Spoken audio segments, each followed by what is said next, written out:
Okay, so in this tutorial I'm going to basically try and answer this question. What makes some elements more reactive than others? So why do they have these different properties? Some elements are highly reactive, whereas others are quite stable and don't really do a lot. But there are other properties different too, like some of them are metals and some of them are non-metals. So what's actually the key thing behind the properties of those elements? Well, the first thing you might assume is that it might have to do with size. But if you look at the periodic table, it's arranged in a very particular way, and the groups aren't simply, they're not grouped into the smallest ones and the next biggest ones. Each group has a mixture of small and large ones. So it can't just be the size of the atom that determines how reactive or how it behaves, what properties it has. So let's have a look. Alright, so if we look at the structure of an atom, in the middle we've got the nucleus made out of neutrons and protons. The neutrons being neutral and the protons being positive. And the neutrons are there really as the glue to hold the protons together. Around the outside we have the electrons. Now when elements react, they're interacting. You can see there's that same keyword in there, react or interacting. With other elements or atoms. So if we're talking about an interaction between two atoms, the properties or how they interact is going to be based on which part of the atom? Well, it must be the electrons. I mean, if the electrons are around the outside, those are the things that are going to interact first. Those are the things that are actually going to come into each other's space or into proximity near each other.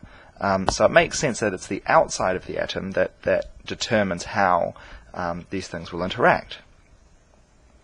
So this is where we get into something called electron configurations. This is something we need to understand before we can appreciate those properties of our elements.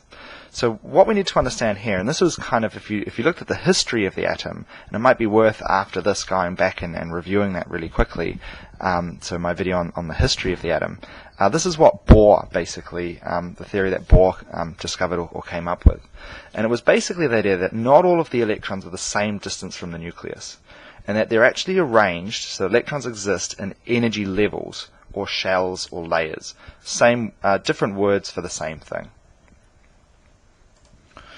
So, I'm going to teach you this magic rule. We call it the magic rule of 2882. It's a bit of a rhyme. The magic rule of 2882.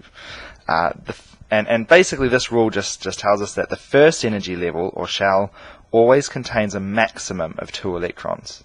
So hydrogen, for instance, only has 1 electron, but any element that has more than 2, only 2 fit in the first layer or the first shell. Electrons then will start to fill the next layer or shell. So I often joke in class to say atoms are like ogres. And if you've watched Shrek, you'll remember ogres are like onions because they have layers, and our atoms have layers too. So if you look here, maybe it becomes a bit clearer. So the magic rule of 2882, electrons then start to fill the higher energy shells, which hold a maximum of 8 electrons. So neon down here, it's got 2 in the first shell, and it's got 8 in that next shell. Alright, so Bohr diagrams. So the electron configuration is just the number in each shell, and we can write that as literally the numbers. So 2, 2, 8, 8, 2. Whereas Bohr diagrams are the actual pictures. Now when we do Bohr diagrams, we often don't draw in the nucleus. And that's really because we're interested. Bohr diagrams are showing us how the electrons are arranged outside the atom. It's a bit tedious, especially for some of the larger ones, to have to draw in all the protons and neutrons every time. So often we just put the symbol in the middle, or sometimes, and just be careful in a test or an exam, if it asks you to indicate the number of protons and neutrons, you can often just write in the middle. For instance, like with sodium, you might put 11p and 12n. So telling you how many protons, neutrons, instead of having to draw each and every one of them. So here you can see a good example. So hydrogen only has 1, so it's just got 1 electron around it. Helium has 2. Lithium has 3, so as soon as we get more than 2, the electrons go on the next shell, alright, through to, say like nitrogen here has 2, and then another 5 in the next layer. Sodium here has 2 and then 8. We can't fit any more in that shell, so the next electron goes into the next shell. Now just be aware that at this level we're going to learn about how to arrange those electrons in terms of 2 in the first shell, 8 in the next, 8 in the following one. Now that the next shell can actually hold more than 2, but it gets a bit more complicated, so we're going to kind of ignore that for now. So it's not that it's a maximum of 2, it's just that that's the most we're going to look at. So let's do a couple of examples. So let me put out my pencil. Okay, so for instance, if we did sulfur. So sulfur has the formula 16 and 32. So on the periodic table you'll find it like this, 16 and 32 in its little box. And first we've got to figure out from that how many electrons does sulfur actually have. So sulfur, the atomic number is the number of protons or electrons. So sulfur must have 16 electrons. So how can we split that into its electron configuration? So here, electron. So it's electron config or configuration. Okay. Forgot my N. Electron configuration for sulfur is just arranging those 16 into those layers. So we would have 2 in the first one. Put a little comma. 8 in the next one. So how many have I used up so far? So that's 10. So I've got another 6 left over. So it'll be 6 in the next one. Awesome. So the electron configuration for sulfur is 286. Now if we want to do a Bohr diagram, or a Bohr structure, what we can do is we can draw just the symbol in the middle, or sometimes we might go, protons equals 16, and neutrons in this case is also 16. Okay, and we can draw a circle around that. So then we literally just draw a diagram of these electron arrangements. So we're going to put 2 in the first shell. So we just draw these as little circles. Okay, and then we're going to put 8 in the next one. Okay, and we often do them in pairs. It's a little bit easier to it just makes the diagram a little bit more tidy, and it's easier to count them in pairs. There's also another reason you'll learn about in year 10, or maybe even year 11. So we put 8 in that layer. Alright, and then we've got 6 left, so they go on the next shell. Okay, so again, we might, if we've got 6, we don't have enough for 8 complete pairs. So what I would tend to do is I'd usually have 2 pairs of 2. And then I'd have 2 singles. But however, guys, how you arrange them in year 9, we're not going to mark you down for that. We just want to see that you've got the right number in each layer. So if I was marking this, if this was your diagram, all I'd be looking for is that you've got 2 in the first shell, 8 in the next one, and 6 in the last one. So guys, how you arrange them, whether you actually put them in pairs or not, you're not going to be marked down for that. But what we try to do is we might put them singly first. So if there were 4, they might all be single, and then start to match up as many pairs as we can.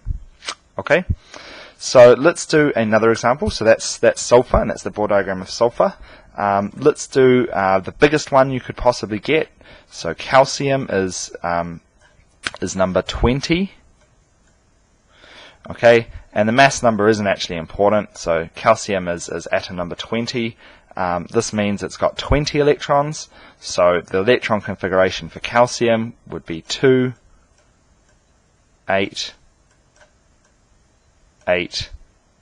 So that's 18 so far, total 2. So that's its 20 electrons are arranged into shells with 2, then 8, then 8, and then another 2. So calcium, if we do, so that's its electron configuration. If we do its Bohr diagram, we could put calcium in the middle. with 2 electrons. And then in the next layer we would have 8. So put the 8 in there.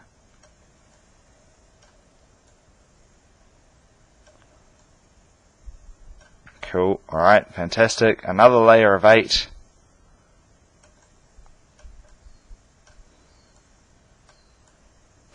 Look at my beautiful diagrams. Sorry guys, I'm using a mouse, so it's not the tidiest, but hey, even in a test or an exam, this would be totally fine. And then in my last shell, basically I've just got the 2.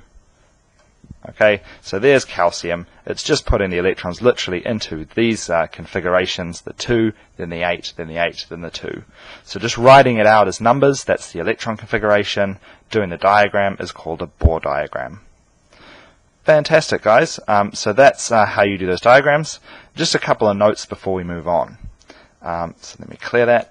So guys, firstly, we're only going to look at the first 20 elements. So you only need to be able to do electron configurations and Bohr diagrams for the first 20 elements. And I suggest you go practice a few. Pull out a periodic table, and all you've got to do is look at the atomic number, that's your number of electrons, put them into their configuration, and draw the Bohr diagram. Okay, so one last term that you're expected to be familiar with, guys, is this term valence electrons. So valence electrons are just how many electrons are in the outermost shell. So in the last energy level, or shell of an atom, those electrons are called the valence electrons. So calcium, the one we just did, has 2 valence electrons, 2 in its outermost shell. So those are ones that guys, determine how an atom reacts chemically. And that's because, guys, remember we said it's what's on the outside that will be involved in that interaction when 2 atoms come close together or interact. So guys, it's those electrons and the number of them that determine how reactive an atom is. And if you look on the periodic table, the groups that have similar properties, even though they're massively different in size, they have a totally different number of electrons, they always have the same number of electrons in their outermost shell. So in group 2, for instance, you've got, you might have 4 electrons, or you might have 12 electrons as you go down that group. But 4 electrons gives you 2 in the outermost shell, and 12, 2, 8, 2 gives you 2 in the outermost shell again. So you've always got 2 in that outermost shell for group 2. So the group number itself kind of gives you an indication of how many electrons are in its outermost shell, and that determines how it reacts. And so that's why so it was Bohr who figured this out. He figured that if he arranged the electrons in this way, 2, 8, 8, 2, that the elements that behave similarly were always behaving in the same way because they had the same number of valence electrons. So the last point here, guys, atoms with a full outer shell are very stable or unreactive. They're always really happy. But atoms that almost have a full outer shell, that are just missing one extra electron or just need to get rid of one extra electron to get a full shell, are very reactive. And that's exactly what they'll try and do. So they will try to gain or lose an electron by reacting with another element so that they have a full outer shell. And that's something that we're going to learn a lot more about in year 10. So this explains why they all react and behave in similar ways. They're all trying to get a full outer shell, and those elements that all try to gain one electron or are all trying to lose one electron are therefore going to behave in a very similar way. Cool, so that's it. I hope that really helped, and good luck for your test.